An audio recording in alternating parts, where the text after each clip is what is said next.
I've never tried to define disability for myself. It's one of those things that you know about its existence. You see individuals that have challenges, but on a day-to-day basis, you don't really think about it as part of your life until it becomes part of your reality.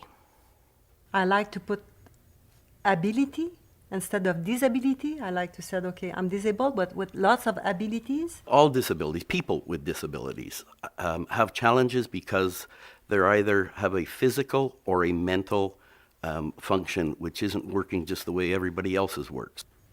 Do you know what a disability is? My impression of a disability is someone who may just need a bit more time or assistance. In my view, a disability is an artificially created circumstance. I'm totally blind, and yet for most of the time, I'm not disabled. For example, when I'm sitting in a restaurant and somebody hands me a print menu, which is usually what I get, I instantly become disabled. Some restaurants now carry a Braille menu. I'm no longer disabled. It's easy for me to go to school, to run up the stairs, to go down the hallway, to buy a coffee, all those little things. And for someone with a disability, it's so much more than that. A disability is only a detour to where you want to get to.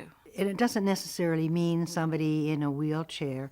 It could be intellectual, it could be vision, it could be hearing. Invisible or visible, sensory, mobility, intellectual, or mental health. That would be my definition of disability.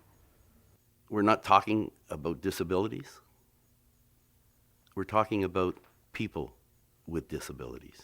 So it's the person we're talking about. I actually have never stopped myself since my disability of not going to a store, women's clothing or a restaurant just because they have a step, because I feel that I want them to see me, how I had to get in there, because I obviously had to get help to just bump me up that one step.